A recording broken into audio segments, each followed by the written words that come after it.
Hello, good morning.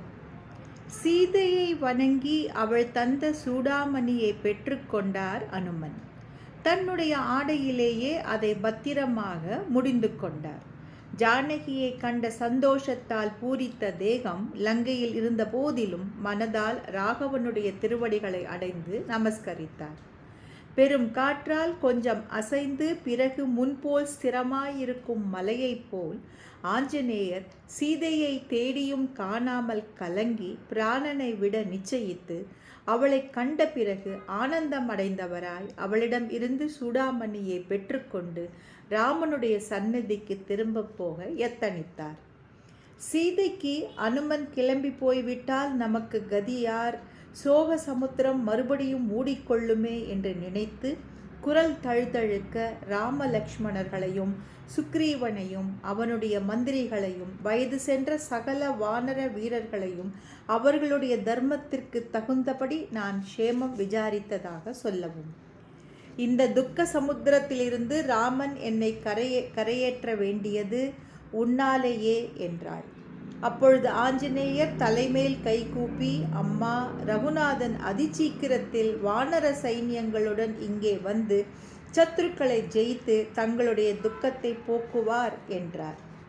Sita ஆஞ்சநேயரை பிரியத்துடன் பார்த்து அவருக்கு உத்தரவு கொடுக்க மனம் வராமல் ராகவனுக்கு தன்னிடத்திலுள்ள சிநேகத்தை குறிக்கும் சில வார்த்தைகளை சொன்னாள். பிறகு, வானர சிரேஷ்டா, ஒருவேளை மிகவும் களைத்திருந்தால் ஒரு தினம் இவ்விடத்தில் தங்கி மரங்களாலும் கொடிகளாலும் நன்றாக மறைக்கப்பட்ட ஓரிடத்தில் தங்கி நாளை போகலாம். நீ வருவதற்கு முன் மிக்க துக்கத்தை அனுபவித்துக் கொண்டிருந்தேன். உன்னை பார்த்து அதை மறந்தேன்.